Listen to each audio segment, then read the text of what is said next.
Good morning. I hope you're all doing okay out there. I am Victoria Wilder. Welcome to my home. I am the author of Lullaby of the Lilitu, this book you see in front of you. And lately I've been reading Lullaby of the Lilitu. Wow, that is tough to say sometimes. But if you are here, you probably saw the first videos up to this point. So I don't need to give a huge introduction, but I do want to say again, this is not the professional version. I'm gonna trip up. There are gonna be some tongue-tied moments and some moments where I just kind of lose where I am because I'm reading out loud. Um, Thank you for bearing with me through that, and I hope you enjoy this. Like I've said before, during this time of pandemic and fear and discomfort and quietness and stillness, um, people quite often turn to stories in different, all kinds of media. So that's why I'm doing this video series, I guess, is to share a particular story that I know is close to me, I guess, and that I hope can be close to other people. So let's go ahead and get started.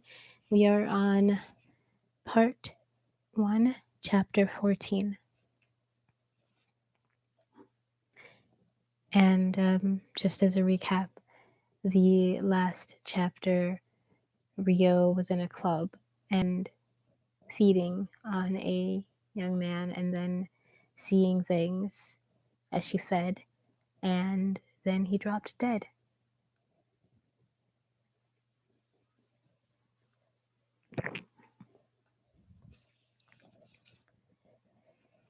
My skin burned with the essence of my prey as I surveyed the thing at my feet. It had nothing left. All the memories, the joys and pains were gone from it, but it had given me bliss. This boy's life coursed through me, pulsing in my veins. Lost in the reveries of his blood, I might have found memories of my own. Tabitha emerged from the shadows and uttered a short prayer before lifting the dead thing into her arms like a doll. I'll get this cleaned up. Mia doesn't like killing in her club. It draws attention. But she'll excuse your first time. She tossed the body over her shoulder and pointed her head towards the door. Tabitha? I hesitated, trying to piece together the already fading images. I think I saw something. Just human memories, dearest. You'll get used to them. No, I don't think they were all his memories. A look played across her face that belied her calm stance. I pushed forward. I think I saw my human mother. Tabitha's eyes widened. She froze for a brief moment before morphing seamlessly back into her usual serene demeanor. Those could have been anyone's memories, Rio. You don't yet know how to focus your mind when you feed, and you open yourself up to anyone who's around. They felt like my memories. They always do. You're not able to separate yourself yet. Don't you want to know what I saw? I asked. She turned towards a door opposite the one we'd come through. I don't think it's necessary. Now, I really must take this outside. Wait. I moved between her and the door at full speed. Why don't you want me to remember? It's not that, love. I simply don't want you to get your hopes up. Liar, what aren't you telling me? She turned her head and sighed. Tears burned in my eyes. I trusted Tabitha's love for me more than anything. Why won't you help me remember? Was my life so horrible? I stepped forward, placing my hand on her free shoulder. Why, when I've seen something that could tell me who I am, why do you feign ignorance? It didn't make sense, and I refused to let her leave without an explanation. The door to the club's dance hall opened and Mia strutted in. Get it out. I could smell the bloody body from the lobby. It's going to stink up the joint for days. She laughed as she walked towards us. How am I supposed to find a date if everything smells like death? The tears sprang hot from my eyes, and I clenched my fists, digging my nails into my palms. Tabitha pulled away. I'm going. She closed her eyes and sped around me out of the room. A sob threatened to erupt. Mia stared at me, her brow furrowed. Are you waiting for me to cry?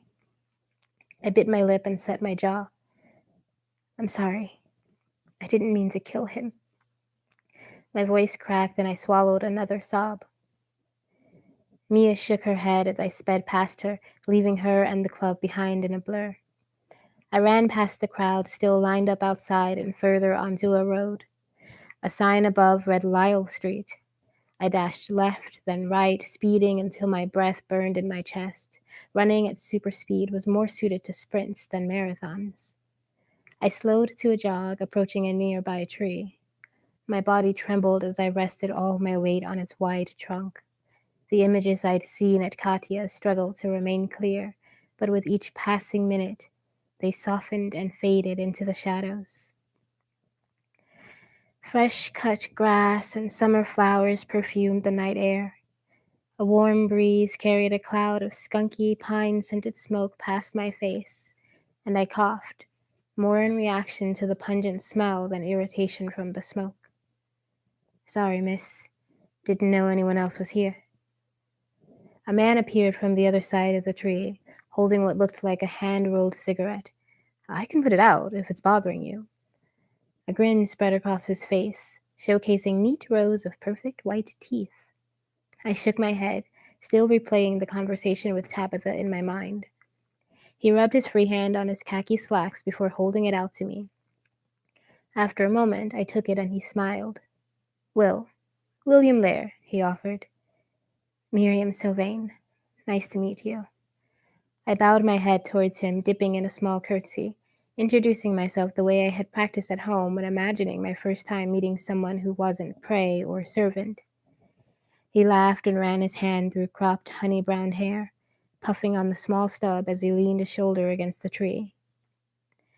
The skin around his slate-gray eyes crinkled behind thin-rimmed glasses as he laughed, imprinting deep dimples into his face. On a closer look, he was rather handsome, with a square jaw and eyebrows that moved whenever he spoke. You lost. He raised his brows. You don't look like you're from around here. He blew smoke out of the side of his mouth so that it floated downwind. I'm not lost, I said. I just don't know where I am. Ah, St. Anne's Gardens. He sat back against the tree and took a long drag of his cigarette. Fancy a spliff? He held the burning stump towards me, and I shook my head. He shrugged. Suit yourself. I sat next to him. Neither of us spoke. We peered out across the churchyard at a group of teenage girls riding colorful bicycles and wheeled boards up and down the concrete pathways. They zoomed past us, laughing and yelling at one another. How similar they were to the village children, yet unlike them in a significant way. The girls wore pants and some had their hair cut short. Music traveled from their pockets as they drank from dark bottles. They paid no attention to the two strangers watching them in the shadows. 15? William fished around in a brown rucksack near his side and pulled out a metal flask. He held it out to me. Schnapps? He waved it in my face. Come on, Miri. It's my birthday. Share a drink with me. You're awfully familiar for a commoner. I rolled my eyes and reached for the flask. Electricity burned through my fingers the second I touched the metal casing and it dropped to the ground between us. Silver. His eyes moved between it and me, and he burst into laughter. What are you, a TV heiress from 20 years ago? It's 2034, babe. We're all commoners. No one cares about the elite. He winked at me and grabbed the flask to take a big gulp. Could have just said no. I didn't mean I'm allergic to silver. I took in our surroundings. I probably shouldn't anyway. Isn't this a churchyard? I don't want to offend the gods of this land. He laughed again, putting his spliff out in the grass. He shoved the flask into the sack and leaned in close, as though he had a secret to share. Gods don't exist. Sorry, babe. He smiled, only inches from my face, and his minty breath chilled the warm air around us. Easy prey if I wanted. I could take him and wipe his face clean of that self-appreciative grin. I could learn all he knew and everything about him. I didn't move. He sat back and peered at me over his glasses. You know the girls' boarding prep over in Goslet Yard, Lepine? He didn't wait for a reply. Students come here to blow off steam and get stoned. He turned to look at the teenagers zipping around a courtyard. A girl no older than 15 jumped over a bench, spinning her board in the air. My heart skipped as she landed and rolled forward. In my excitement, I found myself applauding her trick. She looked over, startled, and nearly fell. She picked up her board and ran back to her friends. William offered a sheepish smile. Sometimes, as their history teacher, I come here to do the same. Plus, I'm celebrating my 29th birthday. He scratched his head. They aren't supposed to leave campus on a Monday, though. He chuckled and retrieved his flask for another long swig. Headmistress Taylor would have an aneurysm if she knew they were here. I scoffed. You're a teacher. He chuckled. Hell yes. These girls are damn lucky I'm the one who saw them and not another staff member. Those sticks hardly ever leave the campus flats anyway. He grinned as the girl pointed towards us and her friends gathered their things and headed across the park, fading from our view. I found myself staring at the man's perfect teeth again until he cleared his throat. You really aren't from around here, are you? He squinted at me. Was I that obvious? Tabitha had told me I would fit right in. I guess she didn't expect me to have an actual conversation with a human, just to look the part. A scream cut through the night before I could respond. We both looked in the direction the students had gone. William stood, throwing his flask in the sack and pulling the strap over his head. Together, we ran towards the screams now coming from all the girls. The smell of blood hit first, spoiled and stale. Dead blood. We rounded the corner to find a filthy, haggard figure lunging towards one of the girls. He was only a silhouette, the waning moon not bright enough to penetrate the dark. The girl's friends hit him with boards and bags, but he caught her in his bloody hands. She screamed and kicked as he wrestled her to the ground. Hey, get off her, William yelled. We were still a good bit away, and the figure turned to face us. The hell do you think you're doing? Get away from those girls, Dick. The attacker snarled. He dropped the crying girl, turning his attentions on William. The student's friends picked her up, and the group ran towards Frith Street.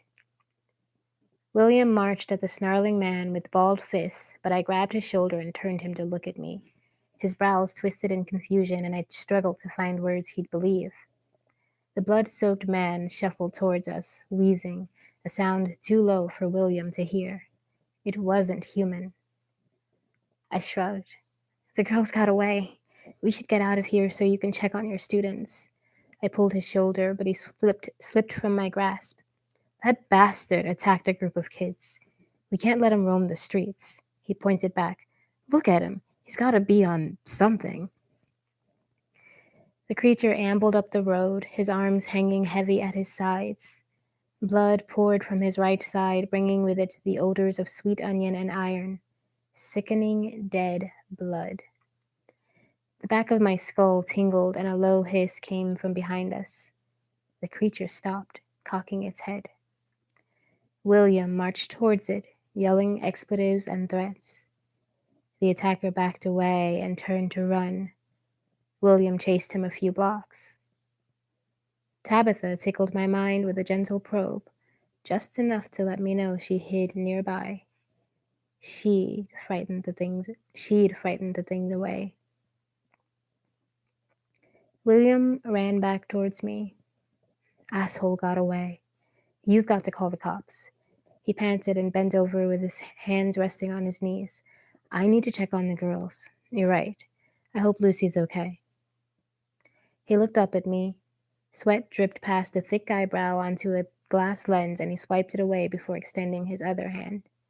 It was nice to meet you, Mary. Maybe we'll run into each other again, and you can tell this commoner all about life on the other side. He winked and jogged in the direction of the group had gone. Happy birthday, I called, and he waved without looking back. I turned to leave and found Tabitha standing at my right. The Aston pulled up behind us, and she opened the door. What was that? I asked, climbing into the back where Mia waited. Tabitha slid in beside me, and a look passed between the women to either side of me. Tabitha licked her lips. I don't know. I've never seen anything like it.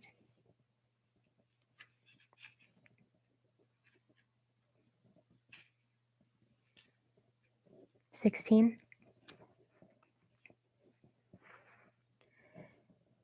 We arrived in Livesey just before sunrise. Rain fell hard and silent lightning flashed in a still dark sky. Livesey Manor towered over us, its sharp peaks casting long shadows across the yard. I burst through the Baroque iron doors, relieved to be home. The lights and movements of London couldn't compete with the peace and simplicity of our secluded little island. Kyan, I called out into the darkened foyer. Papa? Victor's accented voice lilted from the den. He isn't here, petite. What? How could he not be home waiting to hear about my first night off the island? I followed Tabitha and Mia into the den where Victor lay sprawled across the couch. His arm rested across his forehead as he stared at the ceiling. Do you know where he's gone? I asked. Not even the cherubs who dance in heaven can follow the king's lead. He hummed and twirled his hands above him. Tabitha sighed and marched to the couch. How much have you had? Her hands on her hips, she nudged him with her toe. Where's Anna? A wide smile spread across Victor's face as he gazed up at Tabitha. Amour, tu es magnifique. Ma femme, ma déesse, ma sombre beauté. She's probably sleeping it off, Mia laughed, leaning against the wall. Tabitha rolled her eyes and lifted Victor to his feet. It's time for bed, she whispered. Sunrise is near. Sleep will come. She pulled Victor out of the den and up the stairs to their bedroom. What was that? Is Victor okay? I turned towards Mia, but she'd disappeared. I stood alone. I sped to the dark hall that led to our bedrooms and ran to my door. Although the sun still hid behind a dark sky, the weight of sleep had already slowed my movements. I entered the room and lit a wall lantern.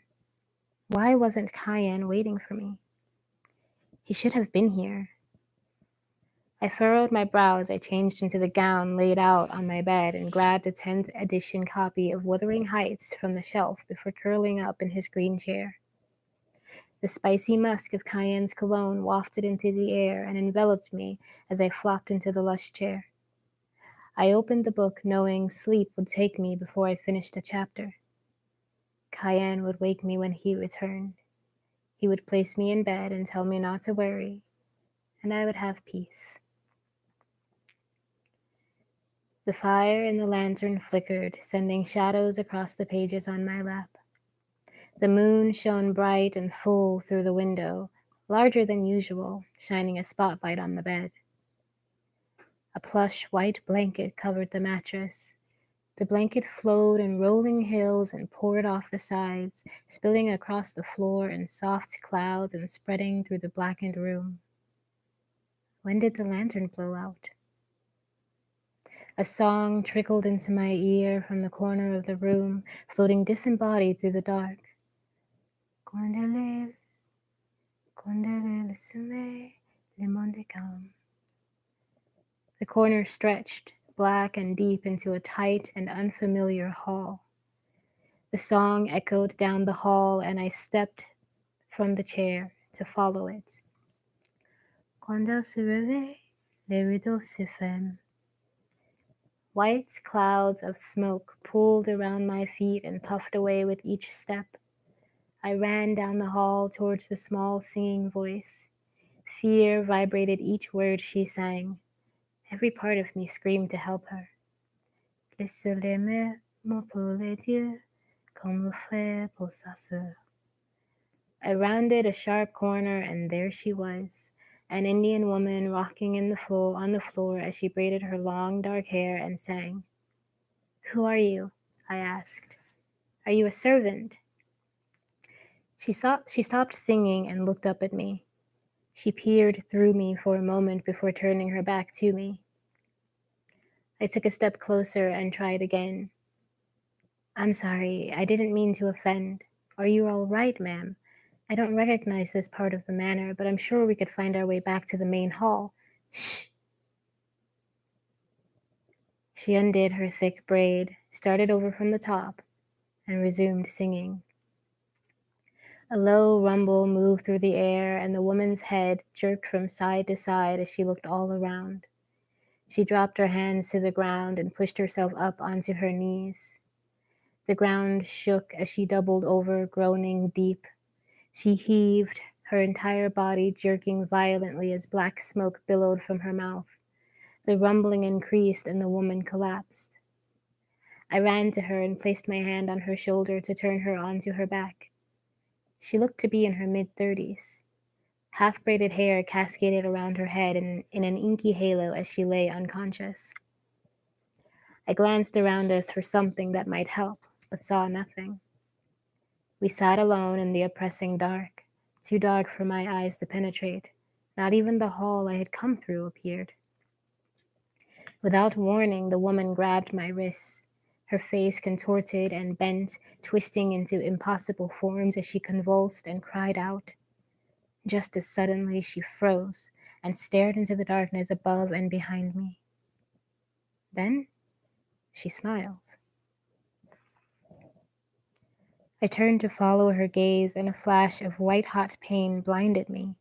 It ripped through my skull and exploded through my nerves. It seemed my very soul would burn to ash. Fire spread within me, rushing to the surface and scorching my flesh. The pain wrapped around my throat so that screaming became impossible. I gasped and choked in the heat, blinded by an all-encompassing fire.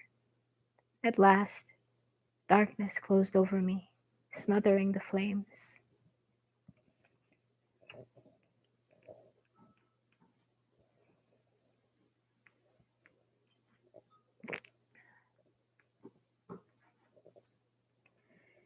Thin arms wrapped around my shoulders and dabbed my forehead with a cold, wet cloth. I couldn't see her, but Anna's subtle fragrance let me know who had saved me. My eyes burned and my skin throbbed. Any attempt to speak met with razors spinning in my throat. Anna coddled and soothed me, humming a quiet tune, old jazz. She pressed her wrist to my lips and I drank to numb the pain, wishing I could open my eyes to thank her. The door creaked open. The sound of footsteps clicked through the air, stopping a few feet from where I lay. Anna, you've given her more than enough. You're as pale as a sheet. Go eat and get some rest. You've done all you can. The voice bounced through my brain as the synapses tried to catch up with the sound. Cayenne. I knew he'd wake me. Another voice cut across his. Tabitha's. Why didn't she wake? And what was she doing out there? Her voice trembled. She had been crying, I could tell.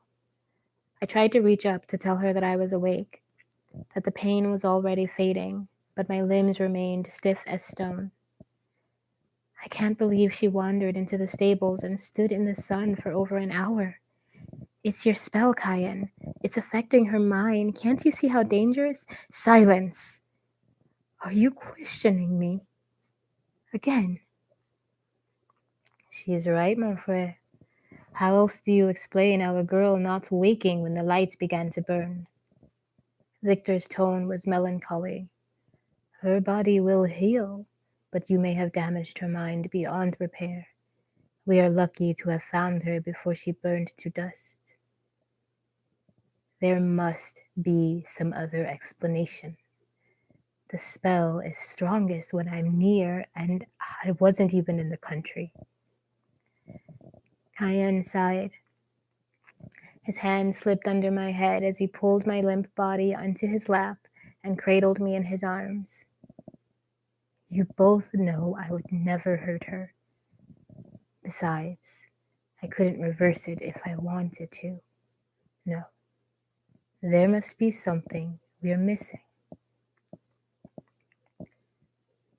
Her mind is so quiet now. Tabitha, what do the cards say? For a long time, only the sound of shuffling penetrated the darkness. I heard all they said, but attached no emotion to it, save a detached curiosity. The part of my mind that cared still slept with my body. Cards slapped against the surface as soft as waves splashing onto sand, as Tabitha read them in a language I didn't recognize. Olalufe, me ho ida, kekeeru. She gasped. I see vengeance. Cayenne held me tight to his chest and kissed my forehead. His heart echoed in my ears in a slow, deliberate thump. He squeezed. My perfect girl. Your papa needs you to wake up now.